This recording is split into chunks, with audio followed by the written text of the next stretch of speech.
آج ہم ایک سلسلے کا آغاز کرنے جا رہے ہیں، وہ ہے سماجی مطالعات کا، کہ ہم تہذیب کیا ہوتی ہے، معاشرہ کیا ہوتا ہے، ان کے عروج و زوال کے قوانین کیا ہیں، اسباب کیا ہیں۔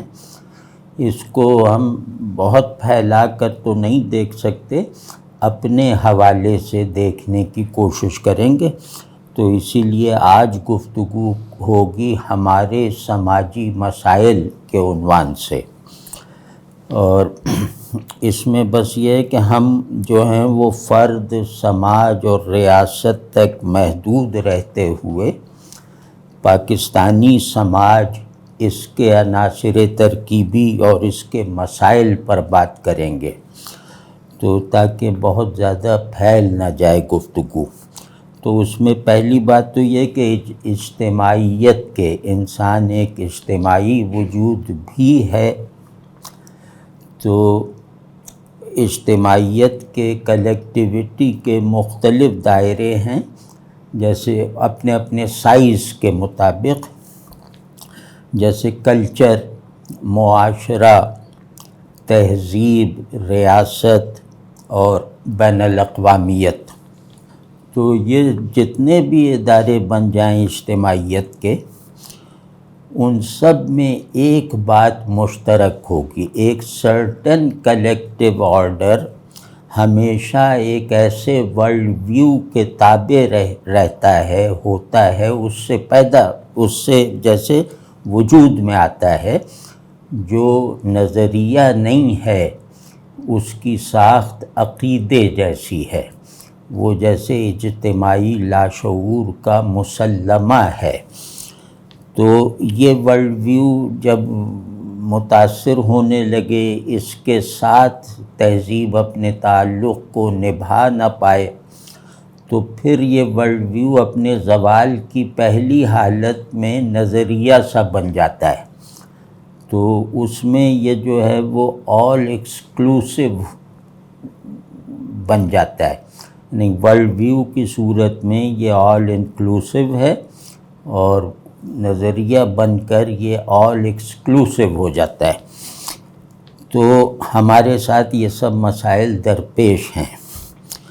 تو جیسے کہ میں نے عرض کیا کہ ہم پاکستان ہی کے کانٹیکسٹ میں بات کریں گے، تو اس میں پہلی بات یہ ہے کہ ہمارے بعض سنگین مسائل، اب یہ ہمارے مسائل کی نوعیت ایسی ہے کہ اس کے لیے ہر آدمی کی جیب میں اپنی ایک فہرست موجود ہے، جو دوسرے سے شاید مختلف ہو، اور دونوں فہرستیں صحیح ہیں۔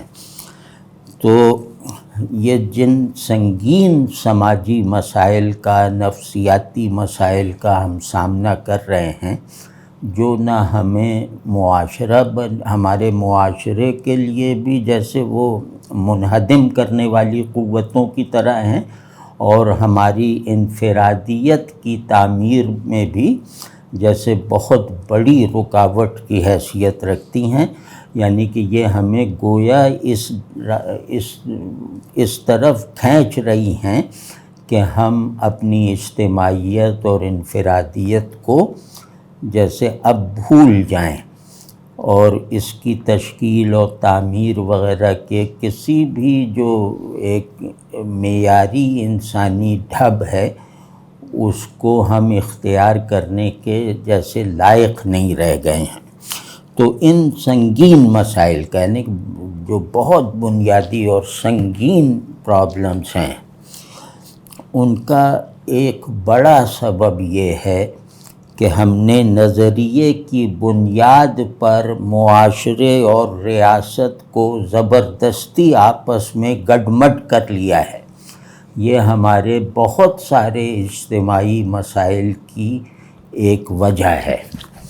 تو ہوا یہ کہ ہم نے نظریے کے ساتھ ذہنی جو کرسٹلائزیشن حاصل کیے بغیر، نظریے سے ہم آہنگ رہنے والا کردار پیدا کیے بغیر، نظریے کی معنویت کو پیشن میں بدلنے بدلنے کی کوششوں میں کامیابی حاصل کیے بغیر نظریے کو ایک فورس کی طرح استعمال کیا، اور اس کا نتیجہ یہ نکلا کہ نظریے کو جس طاقت کی حیثیت سے استعمال کیا گیا، وہ طاقت کیونکہ ہمارے باطن کی حمایت کے بغیر تھی، یا یوں کہہ لیں کہ ہم پر باطنی تاثیر نہیں رکھتی تھی، تو اس نے گویا ایک آرڈر، ایک جبر اور ایک جیسے کیا کہتے ہیں وہ جو ایک ریاست کا جو ایک سطحی سا عنوان ہوتا ہے اس کی حیثیت اختیار کر لی۔ یعنی اس ملک کو نظریاتی مملکت کہا جانے لگا، کہے جانے پر مجبور کیا جاتا رہا، اور لیکن یہ دیکھنے کی زحمت کبھی گوارا نہیں کی گئی کہ یہ نظریاتی مملکت جو ہے یہ کس نظریے پر ہے۔ تو اگر ہم کرٹیکلی یہ دیکھ لیتے تو ہمارے بہت سارے مسائل جو ہیں اجتماعی نوعیت کے وہ پیدا نہ ہوئے ہوتے۔ تو معاشرہ اور ریاست دو الگ الگ دائرے ہیں، جس میں مطلب یہ کہ معاشرہ اقدار پہ چلتا ہے، ریاست احکام بناتی ہے۔ تو ریاست اور معاشرے میں اگر ہم آہنگی ہو، ریاست سب آرڈینیشن میں ہو، تو احکام اقدار کی حفاظت کے لیے ہوتے ہیں، اور معاشرے کی مسلمہ اور عمل میں لائی ہوئی اقدار کی خلاف ورزی کرنے والا کوئی حکم جو ہے وہ کوئی قانون ریاست نہیں بنا سکتی۔ تو یہ ریاست اور معاشرے کا جیسے ایک آرگینک جوڑ ہے، اور ورنہ ریاست ایک آرٹیفیشل چیز ہے۔ تو ہم نے یہ کیا کہ معاشرے کو اس کی ایک کتابی قدروں پر جیسے کاغذ پہ لکھ کے رکھ لیا کہ ہم یہ ہیں، ہم پاکستانی ہیں، اور ہماری بنیادی قدریں یہ ہیں معاشرت کی۔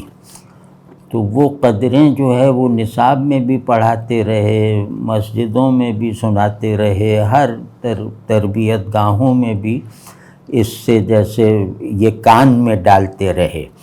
لیکن مسئلہ یہ ہو گیا کہ یہ صرف زبان اور کان کے تعلق تک محدود رہا، اس سے آگے یہ نہیں بڑھ سکا، ہماری غیر سنجیدگی کی وجہ سے یا نفاق کی وجہ سے یا کسی بھی سبب سے۔ اس میں ہم نے ہمیں شروع ہی میں دیکھ لینا چاہیے تھا کہ معاشرے کی تعمیر نظریاتی اسلوب پر نہیں ہوتی۔ معاشرہ ایک آل انکلوسیو ورلڈ ویو، ایک بہت پرائمری تصور انسان پر کھڑا ہوتا ہے، اور وہ اپنے فائدے اور نقصان کے جیسے فطری سے تصورات رکھتا ہے، اپنی کامیابی اور ناکامی کو بتانے والی ایک اپنی کسوٹی رکھتا ہے، یعنی کامیابی اور ناکامی کا اپنا تصور رکھتا ہے۔ تو اس میں معاشرے کا ہر فرد اس میں اگر کاہلی بھی دکھائے، اس میں ناکارہ بھی ہو، اس کے خلاف بھی عمل کر رہا ہو، تو وہ اس کا قائل ضرور ہوتا ہے۔ یعنی صحیح کی پہچان یہ ہے کہ غلطی کرنے والا غلطی کو غلطی مان لے۔ تو جو مضبوط معاشرہ ہوتا ہے، اپنی اقدار پہ مضبوطی سے اور زندہ حالت میں استوار معاشرہ، وہاں غلطیاں ہوتی ہیں، ظاہر پرفیکشن، ہیومن ایجنسی جہاں بھی آ جائے وہاں پرفیکشن نہیں ہے، تو وہاں خلاف ورزی کرنے والے بھی ہوتے ہیں، اور وہ جو ہے پابندی کرنے والے طبقات بھی ہوتے ہیں، لیکن خلاف ورزی کبھی بھی طبقاتی صورت اختیار نہیں کرتی۔ ایک مضبوط معاشرے کی بنیاد یہ ہوتی ہے کہ چور افراد ہوتے ہیں، مختلف طبقوں سے تعلق رکھنے والے مختلف افراد تو چور ہو سکتے ہیں، لیکن چوروں کا اپنا کوئی طبقہ اس معاشرے میں اس شناخت کے ساتھ جگہ نہیں بنا سکتا۔ تو اس کو کہتے ہیں معاشرے کی مضبوطی، معاشرے کی حساسیت، کہ وہ اپنے تمام اقدار کو ہیومن فالبلٹی کے یقین کے ساتھ جو ہے وہ مثبت رخ پر پروڈکٹیو انداز سے چلانے پر قادر رہتا ہے۔ تو لیکن اب یہ سب باتیں جو ہیں، یہ سب باتیں مطلب اب جیسے کتابی سی ہیں، خیالی سی ہیں، رومانوی سی ہیں۔ اس کا سبب یہی ہے کہ ہم مطلب ہمیں اگر 10 معانی دے دیے جائیں تو ہم سب سے گھٹیا اور سب سے کمزور معنی کو اپناتے ہیں۔ یعنی ہم اپنے آپ کو انفرادی سطح سے لے کر اجتماعی دائرے تک اپنی معنویت میں اضافہ کرنے کی ادنا سی بھی کوشش نہیں رکھتے۔ کوشش تو بات کی بات ہے، اس کا کوئی تصور نہیں رکھتے۔ تو جو قوم فارمز میں گھری ہوئی ہو اور معنی کے تصور سے بھی محروم ہو تو اس کا زوال اجزاء میں نہیں ہوتا کہ فلاں شعبے میں اس کا زوال ہمیشہ کلی ہوتا ہے، مکمل ہوتا ہے۔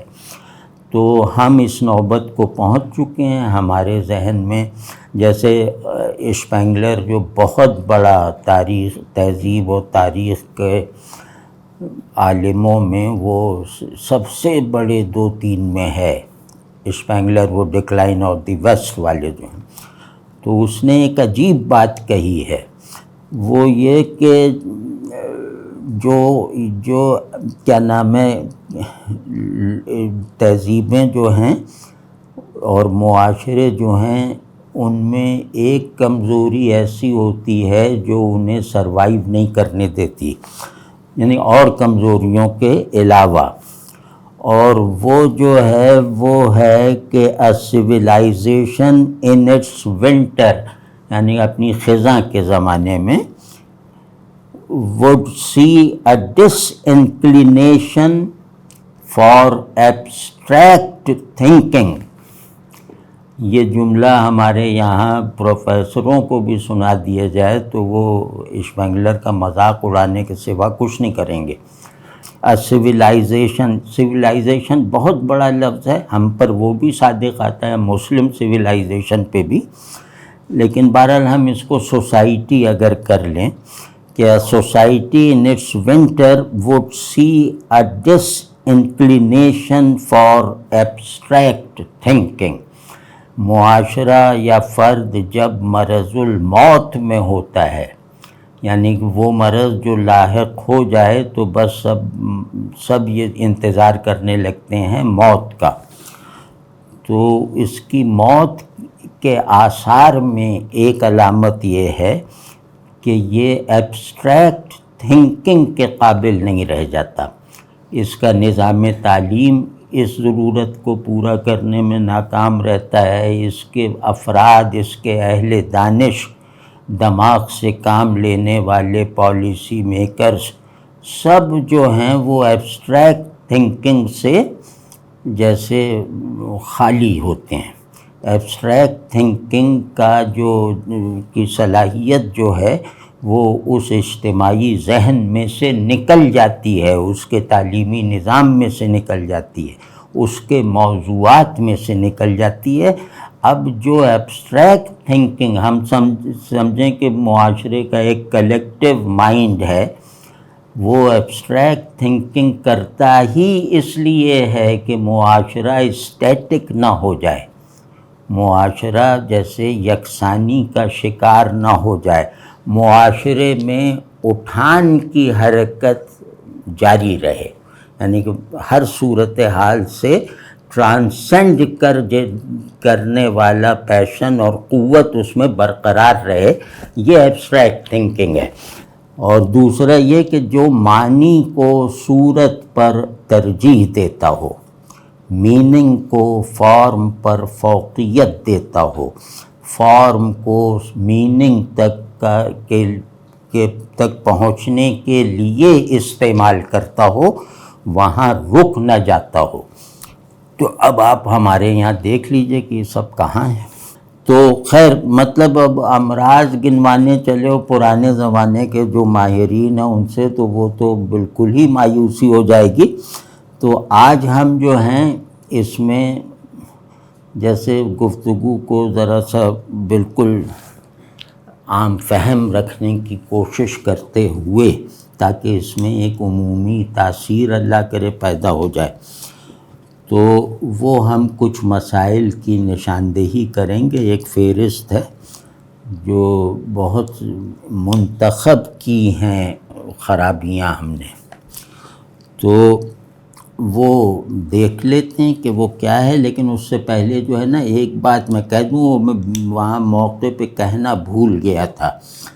وہ بات یہ ہے کہ تہذیب جو ہے، معاشرہ جو ہے، یا اجتماعی جو نیٹ ورکنگ ہے نا معاشرہ، تو یہ نیٹ ورکنگ فرد کے باطن کے اصول پر ہوتی ہے۔ معاشرے کو فرد کی طرح تعمیر کیا جاتا ہے کہ جیسے فرد میں ایک دوسرے سے، فرد جن چیزوں سے بنتا ہے شخصیت اس کی جن چیزوں سے بنتی ہے، ان سب چیزوں میں ایک باہمی ربط ہوتا ہے، ان میں ایک ڈائلیکٹیکل پیٹرن ہوتا ہے، اس میں سازگاری کے کچھ اور احوال ہوتے ہیں۔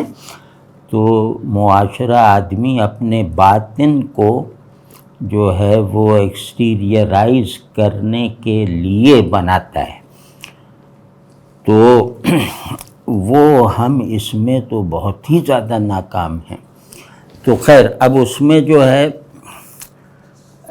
اس ناکامی کا ایک ثبوت یہ ہے کہ معاشرے کی کمزوری، ایک بیماری ایسی ہے کہ آپ کسی بھی لیب سے تشخیص کروائیں گے تو وہ کہے گا کہ یہ بہت بڑی کمزوری ہے معاشرے کے جسم میں۔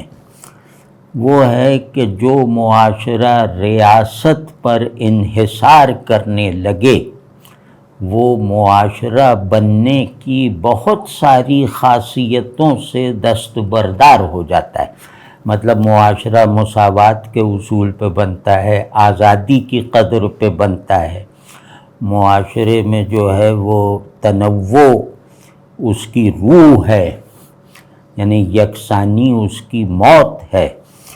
تو یہ سب چیزیں جو ہیں، یہ سب چیزیں جیسے وجود میں آنے سے پہلے ختم ہو جاتی ہیں اگر معاشرہ ریاست کا طفیلی بننا قبول کر لے۔ تو ہمارے جیسے جمہوریت جب آئی تھی تو اس وقت کے مفکروں میں یہ خدشہ پیدا ہوا تھا کہ اس طرح معاشرہ ریاست کی گود میں چلا جائے گا، یہ خطرہ ہے۔ تو مطلب جو سوچ سکتے تھے انہوں نے اس وقت سوچ کے یہ خدشہ اپنا بیان کیا، اور اس خدشے کو اہمیت دے کر جمہوریت کو اس طرح انسٹیٹیوشنلائز کیا گیا کہ یہ ریاست کو مزید تابع کرے معاشرے کے۔ تو اس کے لیے کام کیا لوگوں نے۔ تو ہمارے یہاں جو ہے وہ ریاست جیسے بت ہے بہت بڑا، سومناتھ ہے، اور معاشرہ اس سومناتھ میں ٹکٹ لے کے لائن لگائے کھڑا ہے۔ تو اس میں یہ کیوں ہے؟ یہ ہے ہمارے تصور قوت کے فالٹی ہونے کا ایک اظہار۔ یعنی ریاست قوت کا استعارہ ہے، تو اجتماعیت کے قیام میں یہ بالکل یقینی بات ہے کہ مرکزی کردار قوت کا ہوتا ہے، بشرطے کہ وہ قوت جو ہے وہ اپنی ایبسٹریکشن کے ساتھ بھی جو ہے وہ جانی جاتی ہو، استعمال کی جاتی ہو، اپنی نگیشن پر قادر ہو، وہ پاور۔ تو ہمارے یہاں پاور تو جیسے کہ اس طرح کا ہے کہ جیسے گوجرانوالے میں پہلوانوں کا جو تصور ہے، تو اس غلطی نے جو ہے، جو ہم نے ایک صحیح قانون کو مس ریڈ کر کے کی ہے کہ ہم نے قوت کے تصور کو انسانی نہیں رہنے دیا، پروڈکٹیو نہیں رہنے دیا، اسے ہمبل نہیں رہنے دیا، اسے اخلاقی نہیں رہنے دیا، اسے تخلیقی نہیں رہنے دیا، اسے صرف ڈسٹرکٹیو بنایا، اسے ڈراؤنا بنایا، اس کی کشش کو ختم کر کے رکھ دیا، بلکہ اس کا ڈراؤنا پن جتنا بڑھتا جائے گا ہم لوگ اس کی طرف اتنا زیادہ کھنچتے چلے جائیں گے، یعنی اس کا ڈراؤنا پن ہم پہ جادو کی طرح اثر کر کے ہمیں ہمارے ارادے سے اس کا اسیر بنا دیتا ہے۔ تو یہ جو قوت ہے وہ یعنی کہ نارمل حالات میں یہ قوت ریاستی اور سیاسی بھی ہوتی ہے اور اقداری اور تہذیبی بھی ہوتی ہے۔ تو اگر معاشرہ اپنی اقداری قوت سے دستبردار یا بے خبر رہتے ہوئے ریاستی قوت کے زیر سایہ چلے جانے کا فیصلہ کر لے گا تو وہ انسانی معاشرہ نہیں رہ جائے گا۔ جو ہمارے یہاں ہوا ہے، اب قوت مطلب ریاستی قوت جن جن اداروں میں منقسم ہے، وہ سب ادارے قوت کے اسی مسخ شدہ تصور پر عمل کر رہے ہیں۔ یہ اور ایک ظلم ہو گیا ہے کہ اس وقت قوت رکھنے والا قانون بنانے کی، قانون نافذ کرنے کی، دشمن سے لڑنے کی، ریاست کی حفاظت کرنے کی، یعنی ہمیں مختلف طرح کی قوتیں چاہیے ریاست کو۔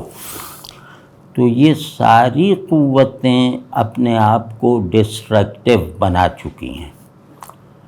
تو قوت، میں عرض کرتا ہوں یہ بالکل سامنے کی بات ہے، کوئی آئیڈیلزم نہیں ہے کہ قوت انصاف کے بغیر حیوانی ہے۔ مطلب اگر نمونہ بتانا ہو تو ہمارے یہاں قوت انصاف کے بغیر ہے۔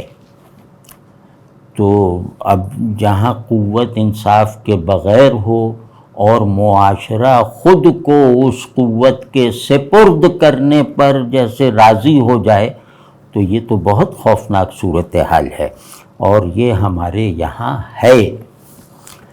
تو اور کوئی وجہ ہے کہ سیاستداں ہیں تو وہ جیسے بادشاہ ہے، سیاسی پارٹیاں ہیں تو وہ جیسے پوری امتیں ہیں، اور سیاستداں جو ہیں وہ کبر کے پتلے ہیں اور نالائقی میں طاق۔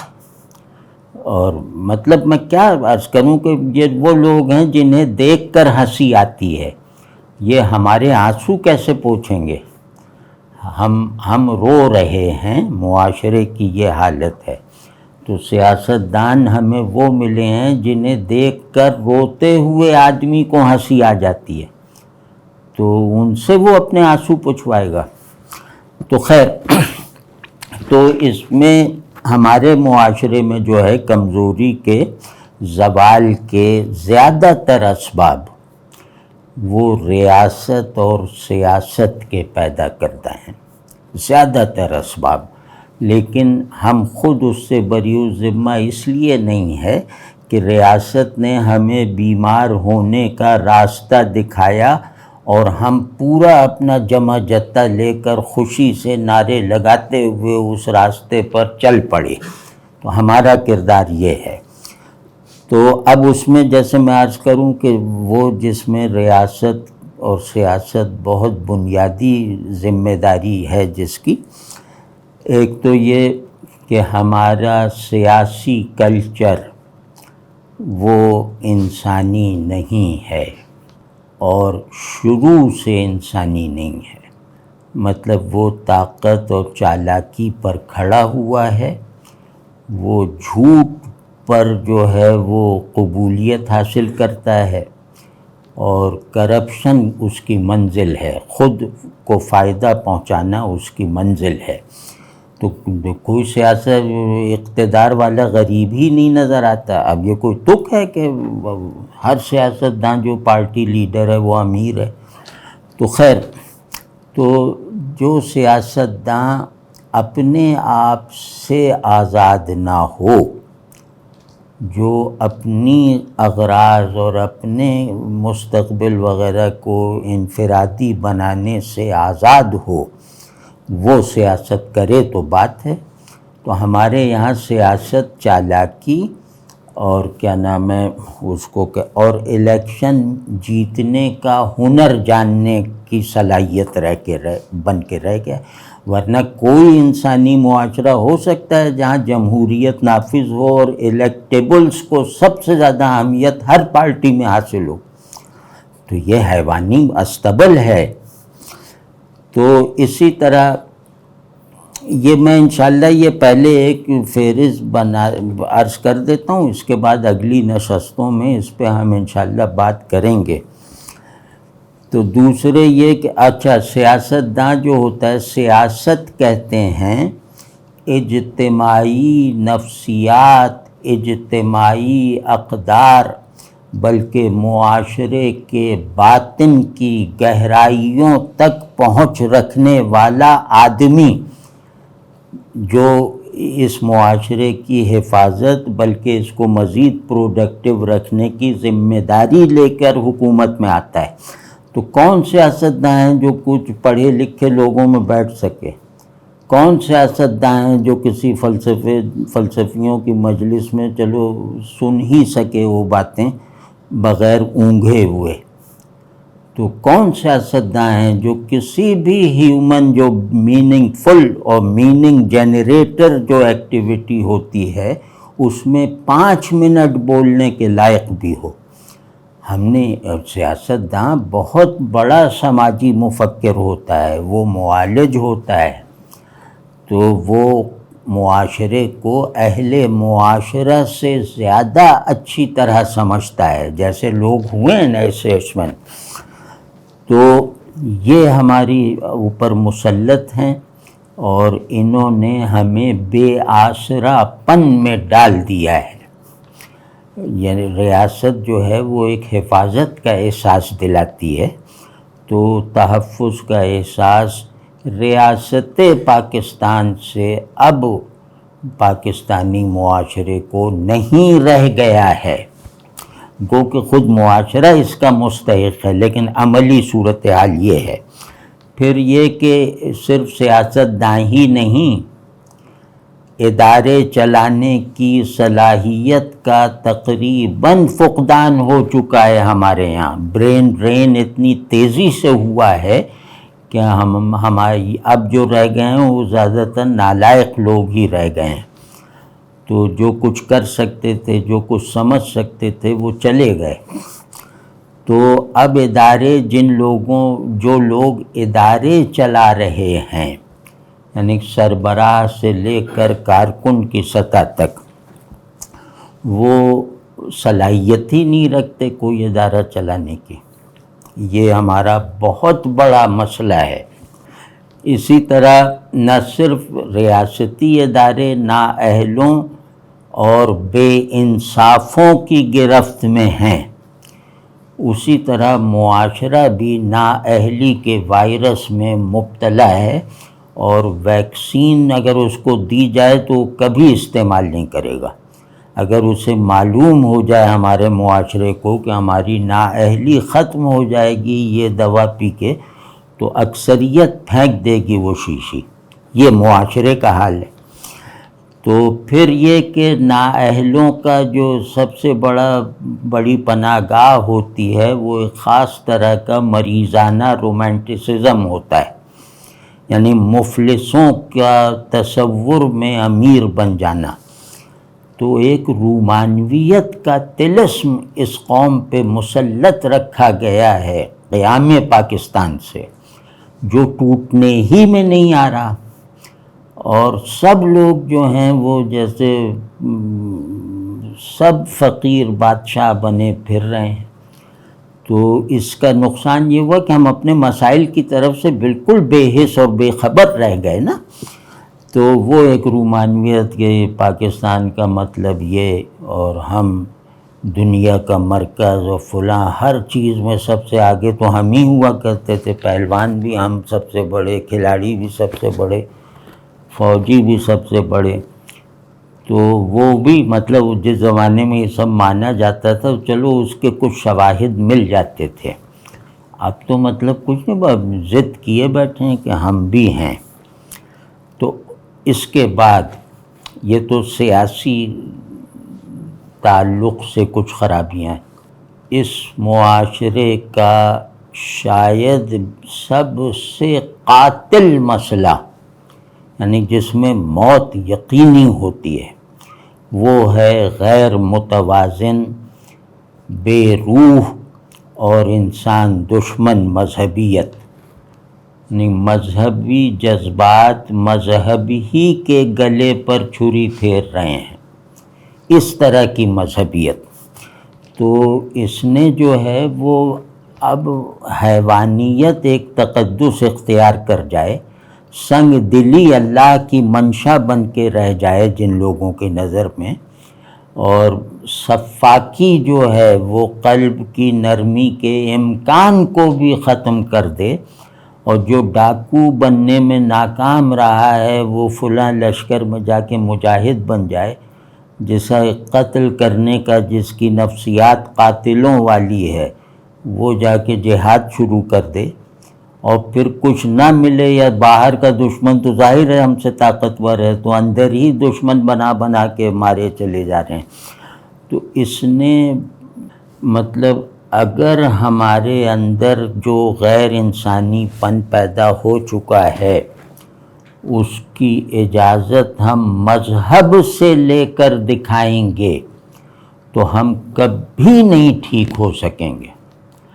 تو یہ لا علاج ایک مرض ہوتا ہے جو ہماری قوم میں اچھے خاصے طبقوں میں پھیل چکا ہے، اور مذہبیت ہی نہیں، سیاست بھی اب مذہبیت کی طرح ہے۔ ان کا فلاں پارٹی کا اس کو مار دو، فلاں پارٹی کا وہ، جیسے کچھ مذہبیوں کو شوق ہوتا ہے نا یہ کافر ہے، یہ واجب القتل ہے، عین یہی نفسیات سیاسی کارکنوں کی بنتی جا رہی ہے۔ تو اب یہ کیا ہے کہ معاشرہ ایک اپنے ہی آپ کو زخمی کیے چلا جا رہا ہے۔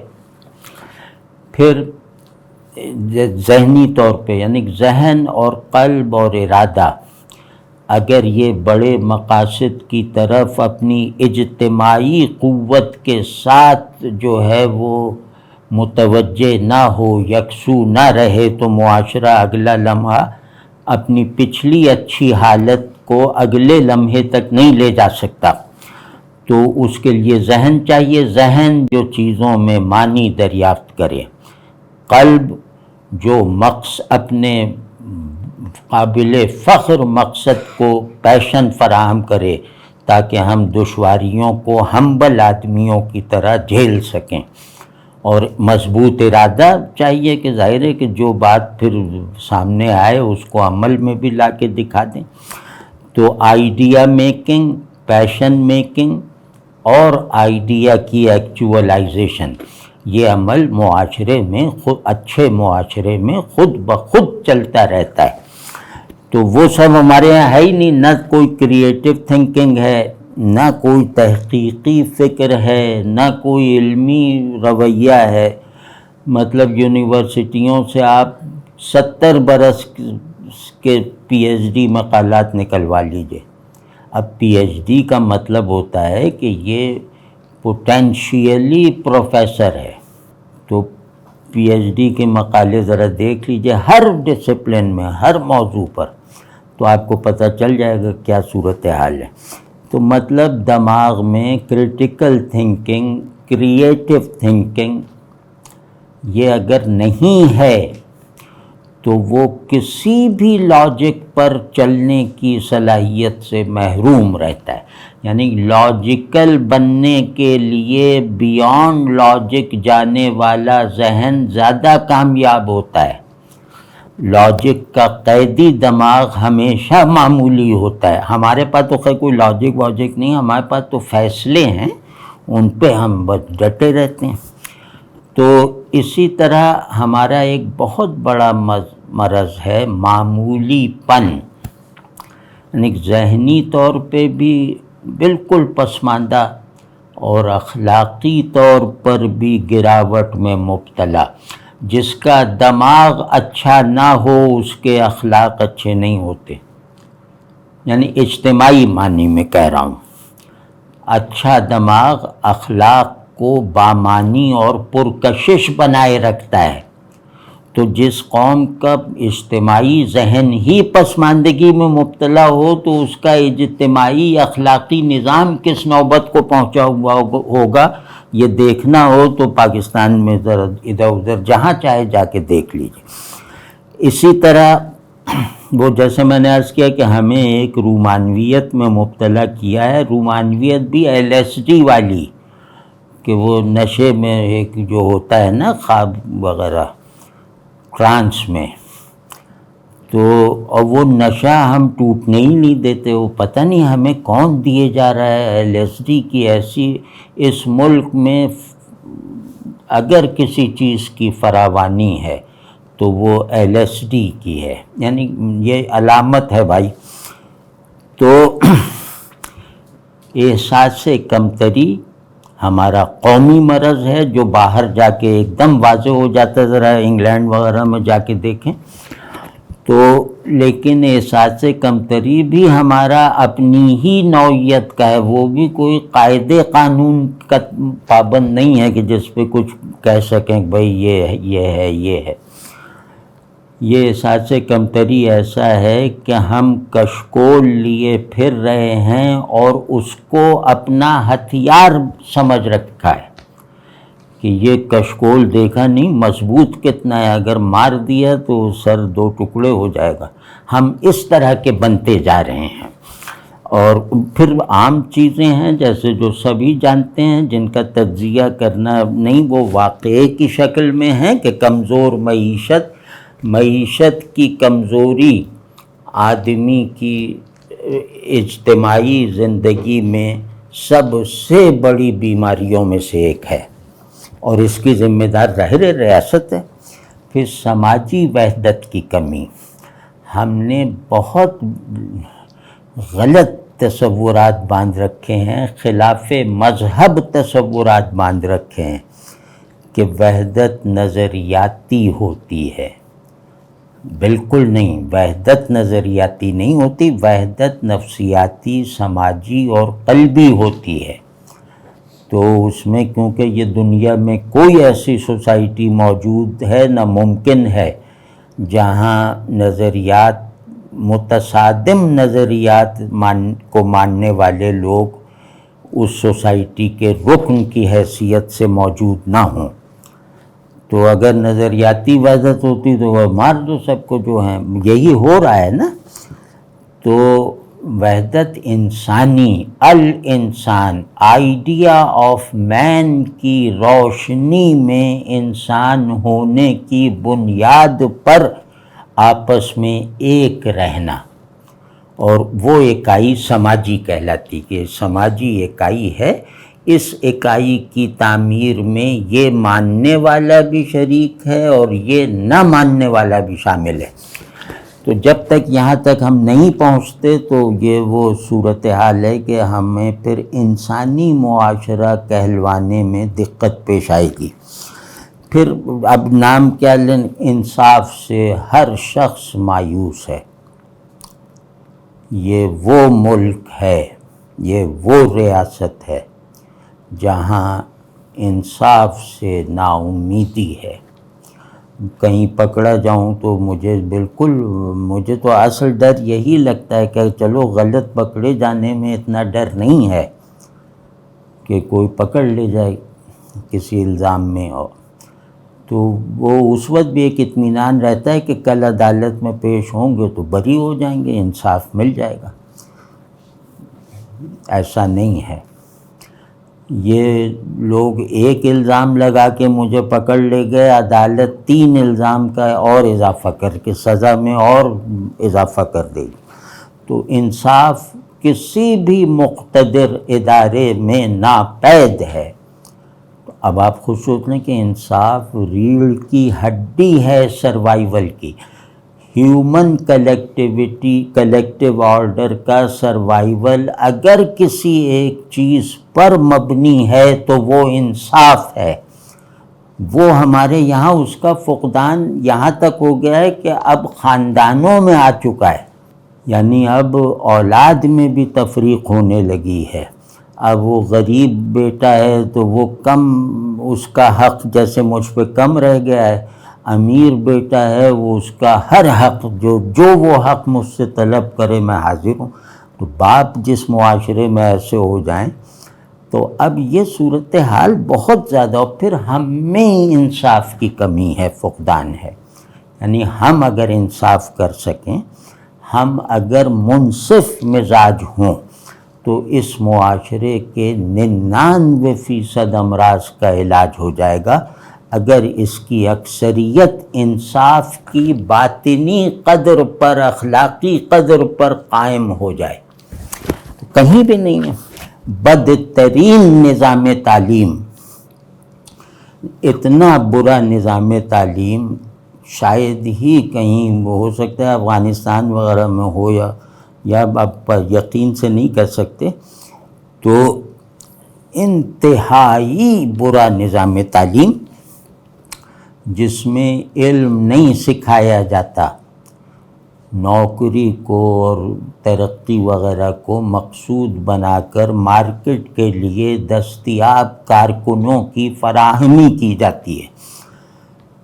جو پڑھا رہا ہے وہ نہیں جانتا کہ کیا پڑھا رہا ہے، جو پڑھ رہا ہے اسے اس سے کوئی دلچسپی نہیں کہ کیا مطلب ہے، اسے تو صرف اتنا مطلب ہے کہ یہ آ جائے کہ میں نے فلسفے میں ایم اے کیا ہے تو نوکری مل جائے گی، لیکچرشپ مل جائے گی۔ تو ایسا نظام تعلیم واقعی مطلب سرکاری وہ قوم یا وہ ریاست کتنی ظالم ہے کہ جس کا سرکاری تعلیمی جو ادارے ہیں وہ غریب لوگ بھی وہاں سے بچتے ہوں۔ مطلب یہ عجیب صورتحال ہے۔ سرکاری تعلیمی اداروں کا وہ حال ہے، پرائیویٹ ادارے جو ہیں وہ اپنی تہذیب، اپنے اقدار، اپنی شناخت اور ایک سماجی عصبیت اور اس سے بالکل ہی لا تعلق ہیں، بالکل ہی محروم ہیں۔ تو ہر جگہ جیسے ہم پھنسے ہوئے ہیں۔ پھر یہ کہ ہر طبقے میں اب لگتا یہ ہے کہ ایماندار وہی ہے جو یا تو ڈرپوک ہے یا پھر یہ کہ اسے موقع نہیں مل رہا بے ایمانی کا۔ مجھے تو لگتا ہے کہ ہم اس کا مصداق بن چکے ہیں۔ ہر طبقہ چاہے غریب چاہے امیر، وہ کرپشن اس کے لیے جیسے فیڈر میں رکھا دودھ ہے کہ اگر وہ دن میں 8 مرتبہ نہ پیے تو صحت خراب ہو جائے گی۔ تو کرپشن جیسے مزاج میں شامل ہو چکی ہے۔ کرپشن ایک ہی نہیں قسم کے، وہ پیسوں کی کرپشن، کام چوری، یہ کرپشن نہیں ہے۔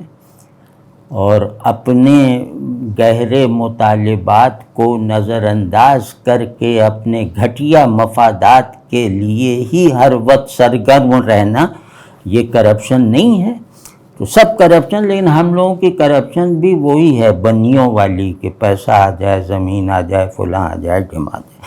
تو ایسا معاشرہ کسی بھی چیلنج کو سروائیو کر سکتا ہے کہ جو مطلب پیسے سے، جہاں نظام مراتب پیسے اور طاقت سے طے ہوتا ہو، وہ کبھی کر سکتا ہے سروائیو؟